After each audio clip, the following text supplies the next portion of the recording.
제가 말씀드리는 사이에 요 윤석열 대통령의 공해 석유개발 발표 근거 세계 심해 탐사 회사는 1인 기업이다 라고 단독 보도를 어제 저녁에 하신 뉴스버스 객원 특파원이기도 하시고 애틀란타 K의 이상현 대표 기자를 연결해서 자세한 내용을 들어보도록 하겠습니다. 이상현 기자님 나와 계시죠? 어제 오늘 뭐 국내에서는 엄청난 화제가 좀 되고 있습니다. 그렇습니까? 예, 엄청 화제가 되고 있어요, 기자님. 그래서, 요 내용을, 일단, 핵심은 무엇인지에 대해서 이상현 기자님께 먼저 들어보려고 하거든요. 이 보도의 핵심은 뭐라고 봐야 될까요? 일단 그 윤석열 대통령 세계적인 기업이다라고 기했는데 세계적인 기업이라고 하면은 기준이 있지 않습니까? 예. 여러 가지 경험이라든지 또 인력이라든지 그동안의 성과라든지 뭐 이런 것들이 있어야 될 텐데 정말 이제 개인이 그냥 운영하는 누구나 등록할 수 있는 그런 회사였고요. 확인한 결과 대통령의 설명과 너무나 달랐던 거죠. 예. 그리고 이 기업 뭐 기업이라고 부르기도 좀 그렇지만 예. 이 회사의 그 단독적인 그 분석만 믿고 수천억 또 수조 원에 달할지도 모르는 시추를 하겠다는 것 자체가 아마 그런 데서 좀 그런 괴리감이 있지 않았을까 예. 그런 생각이 듭니다. 예. 이 회사의 세부적인 상황을 들여다볼 수 있는 자료로 두 가지 근거를 제시해 주셨는데, 하나가 미국 인구조사국에 등록된 기업 정보가 하나가 있고요.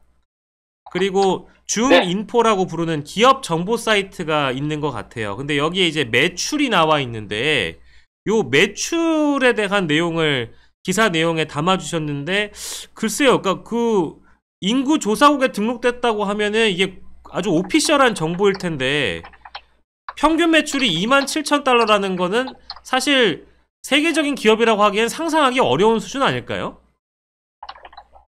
예.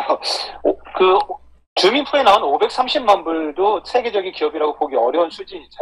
예. 한국 돈으로 한 70억 정도 되는 비용인데 예. 이 석유 업계의 그 규모를 생각해 보면 이 정도 매출로는 세계적인 기업이라고 보기엔 너무 어렵고요. 예.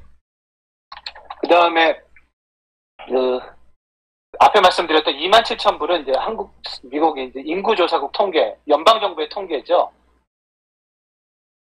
그거를 기준으로 했을 때는 굉장히 낮은 편이고 줌인포라고 하는 것은 이제 좀 사설 서비스입니다. 돈을 받고 이제 데이터를 팔고 있는 각 회사의 이제 세금 보고 정보라든지 이런 걸 취합해서 하는 거기 때문에 아마 줌인포의 정보도 정확한 것으로 보이고요.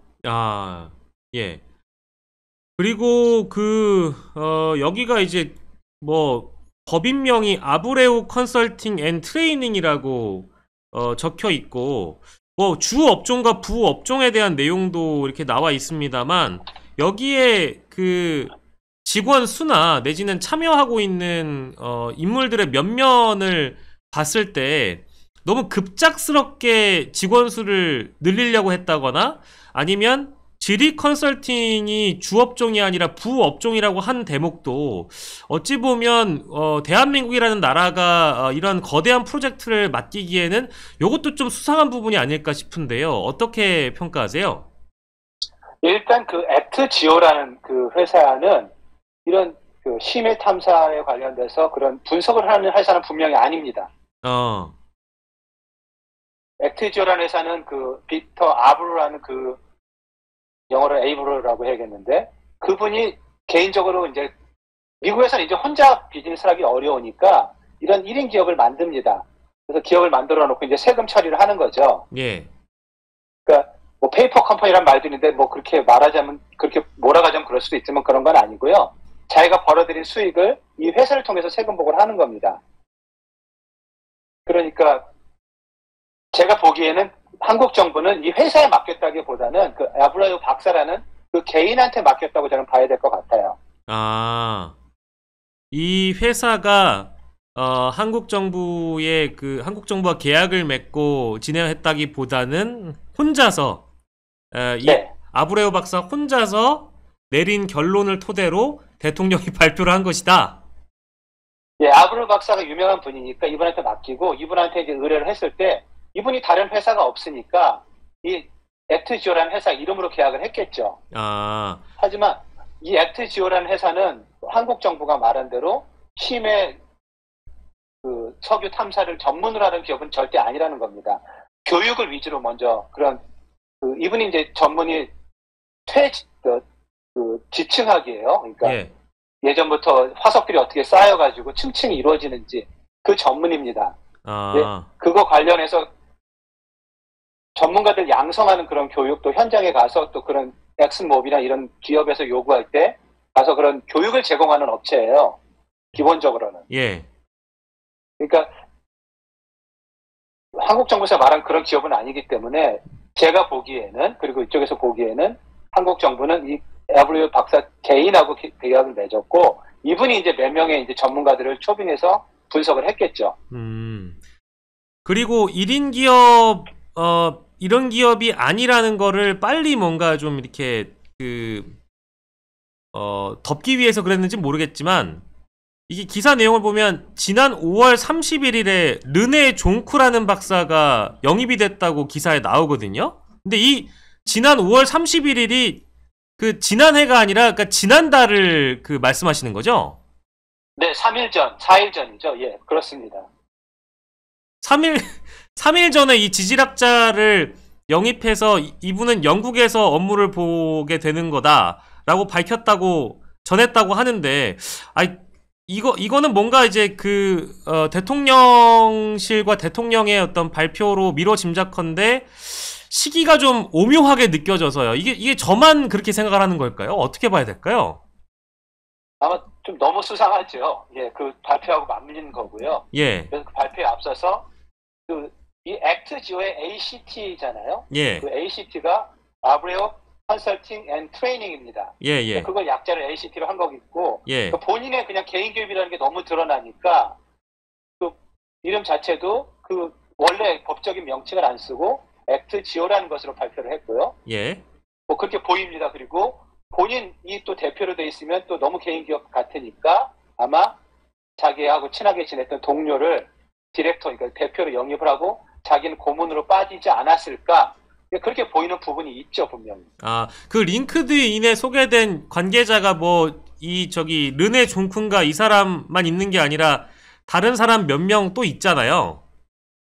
예, 4명이 지금 나와 있고 또 중간에 그만둔 사람도 있는데요. 예. 4명도 최고의 전문가라고 보기에는 좀 어렵습니다. 아, 그래요? 네. 그 중에 2명은 석사 출신이고요. 예. 박사가 아니고요. 예. 그 다음에 또 2명은 박사인데, 1명은 좀 사진 같은 그런 걸 찍는 전문가예요. 또 매핑이라고 해서 예. 지도 만들고 뭐 이런 전문가고, 예. 다른 분도 그분이 이제 주로 아브레오 박사와 같이 일을 한 것으로 보이는데, 예. 이분이 이제 자기의 이력에 보면 한국, 카자흐스탄, 미얀마 등지에서 아브레오 박사가 한 걸 도와서 일을 했다 이렇게 돼 있습니다. 근데 이분도 코노코 필립스라는 정유회사에서 한 6년간 일했는데, 이 액트지오에 합류하기 직전에는 또 사진사를 했어요. 이력이 굉장히 특이합니다. 포토그래퍼로 돼 있어요. 이전 직종은. 그래서 이분들이 정말 최고의 전문가일까라는 의문이 들고요. 예. 만약 아브레오 박사가 한국에서 기자회견을 한다는데, 만약 기자회견을 한다면 이 링크드인에 나온 직원들 말고, 이런 관계자 말고 정말 어떤 전문가들과 같이 협업을 해서 했는지 그걸 좀 밝혀야 될 것 같아요.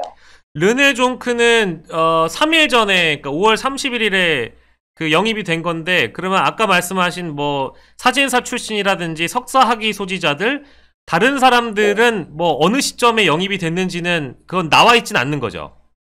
나와 있습니다. 가장 같이 협업을 한 것으로 보이는 브랜든 하퍼라는 박사는 예? 2021년에 합류를 했습니다. 21년이요? 네네. 예. 거기서부터 이제 한 3년 동안 한국 프로젝트를 비롯해서 여러 가지 그들 도와준 것으로 보입니다. 예. 근데 이제 이 사람들이 어떤 정규 직원이나 이런 게 아니라 그냥 외부, 그러니까 우리 흔히 얘기하는 이제 계약직이라든지 함께 네. 협업하는 파트너 정도라고 인식을 해야 되는 거잖아요. 이 회사의 정직은 아니고요. 월급을 받는 사람도 아니고, 이런 프로젝트가 있으면 그때그때 이제 수당을 받겠죠. 이런 분들은. 그러면은 현 시점으로 르네 종크를 제외한 나머지가 다 계약직이고 르네 종크만 이 회사에 소속된 직원이라고 봐도 되는 걸까요? 아니면 르네 종크마저도 그냥 파트너다? 파트너고 그거 지금 영국에 거주하고 있지 않습니까? 아, 그러니까 이 회사의 페이롤, 그러니까 이 회사의 월급은 아직 올라가지 않은 것으로 보여요. 아직도 한 명으로 돼 있기 때문에 직원이. 예. 그러니까 뭐 앞으로 어떻게 바뀔 수는 있겠지만 현재로서는 여전히 이 아브레오 박사 개인 기업으로 봐야 합니다. 아직까지는 예, 네. 1인 기업이라고 봐야 될 것 같고. 자, 그리고 이게 이제 어떤 개념인지는 저는 잘 와닿지 않습니다만 보통 이 회사를 만들면 회사 법인 전화번호가 통신사에 등록된 번호가 홈페이지에 나와 있기 마련인데 그게 아니라 이 회사는 구글에서 제공하는 가상 인터넷 전화 서비스 번호만 올라가 있다라고 이제 보도가 되었습니다. 근데 요 개념은 어떤 개념일까요? 그러니까 이제 개인 번호에다가 예. 구글 보이스 폰을 써보신 분들, 한국에서 쓰시는 분들이 제가 있는 걸로 알고 있는데요. 예. 구글 보이스 폰을 신청을 하면 다른 전화번호를 하나 더 줍니다. 그래서 한 전화로 두 개의 번호를 이용할 수가 있는 거죠. 예. 그러니까 부가 서비스로 이제 이 액트지오라는 회사가 제가 분석하기로는 이 어브레오 박사가 주로 하는 업무를 하는 곳은 아니다. 예. 그러니까 그냥 세워놓고 그런 교육 업무가 들어오고 했을 때 자기의 그런 세금 보고라든지 이런 편의를 위해서 만들어 놓은 회사일 것이다라는 의심을 더 짓게 하는 게 이 구글 보이스 그 부분입니다. 알겠습니다. 아직 그 이메일로 뭐 질의를 보낸 거에 대해서는 어떤 응답도 안 온 거죠, 기자님? 예, 아마 지금 한국 비행기를 타고 한국에 가고 있어서 그런 것으로 보이는데 예. 앞으로 좀 지켜봐야 될 것 같고요. 예. 제가 이 상황을 보면서 미국에서 보기에 가장 큰 문제점은 예.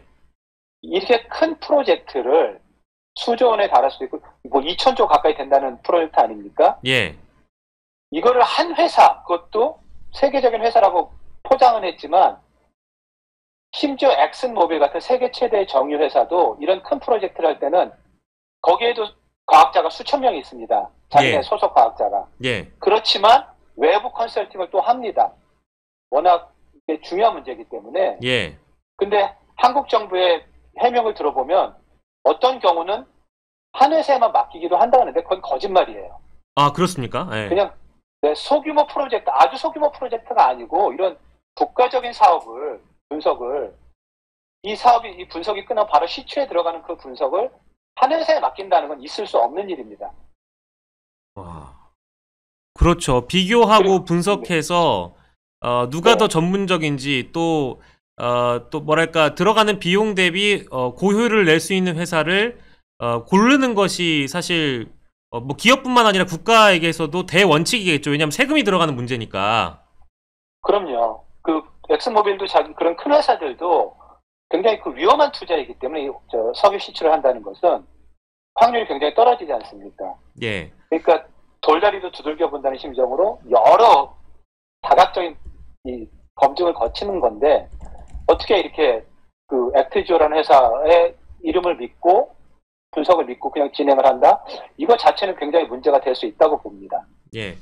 그리고 뭐 이게 얘기를 들어보니까 여기는 컨설팅 회사여서 실제 물리 탐사, 즉 시추 전의 단계의 컨설팅을 맡아서 실제 여기에 매장이 어느 정도 돼 있는지를 예측을 해주는 회사라고 한다면 실제 그걸 뚫는 회사는 또 따로 계약을 한다고 하는데 지금 국내 보도로는 노르웨이의 시들이라는 회사를 이미 계약 완료했다라는 보도가 어제 밤부터 나오기 시작했거든요.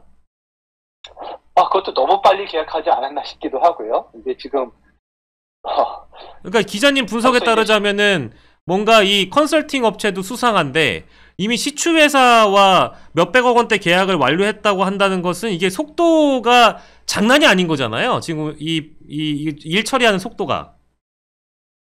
그렇죠. 이게 매장 가능성이 지금 발표가 되자마자 이렇게 시추회사를 선정해서 벌써 작업에 들어가는 경우도 있는지 좀 사례를 좀 찾아봐야 될 것 같습니다. 이게 예. 이렇게 빨리 해도 될 일인지는 좀 모르겠네요, 저는. 예, 알겠습니다. 그리고 마지막으로 아브레우 박사의 경력이라는 게 엑슨모빌에서 뭐 20년 넘게 일했다 뭐 이제 이런 경력이 많이 부각이 되는 것 같아요. 국내에서도. 네네. 근데 엑슨모빌이라는 제가 알기로는 정유회사, 석유회사에서 근무를 한 사람인데 그 엑슨모빌이라는 회사에서 이렇게 오랜 기간 일했다고 해서 뭔가 이 물리 탐사에 대한 전문성 그리고 뭐 지질학, 지구 물리학 이런 박사학위가 있다고 해서 이런 전문성이 이 사람에게만 있는 것도 사실은 아닐 텐데 말씀 주신 대로 뭐 세계적인 권위자라고 우리가 단정 지을 수 있는 걸까요? 마지막으로 평가만 듣고 저희가 마무리하도록 하겠습니다. 네, 아까도 말씀드렸지만 엑스모빌에도 과학자가 수천 명이 있습니다. 그분 중에서도 이분은 뛰어나고 유명한 분은 맞습니다. 제가 랭킹을 조사해 보니까 예. 엑스모빌에서 일했던 분들 중에 탑 10 안에 드시는 분 중에 들어가 있더라고요. 아, 네. 그렇지만 이분은 자기의 전문 분야가 분명히 있습니다. 자기 전문 분야에서만 탁월할 뿐이죠.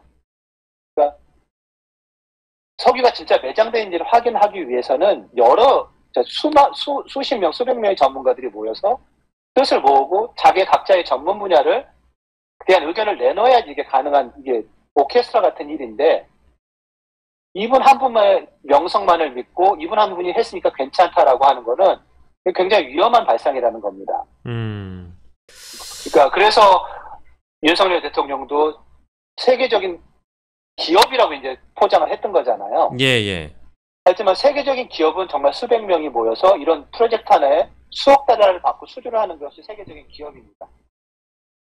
그런데 한 명의 명성에만 기댄다면 이게 굉장히 위험할 수 있다는 거죠. 예. 알겠습니다. 우리 이상현 기자님 이번에 이제 큰 단독 기사를 또 내주셔가지고 국내에서 화제가 되고 있는데 오늘 아브레우 박사가 국내에 들어와서 석유공사 기자회견을 한다고 하니까 그 내용까지 또 같이 지켜보고 혹시 추가되는 취재 내용이 있다면 저희가 또 한번 연결하도록 하겠습니다. 오늘 고생하셨습니다. 감사합니다. 네, 감사합니다.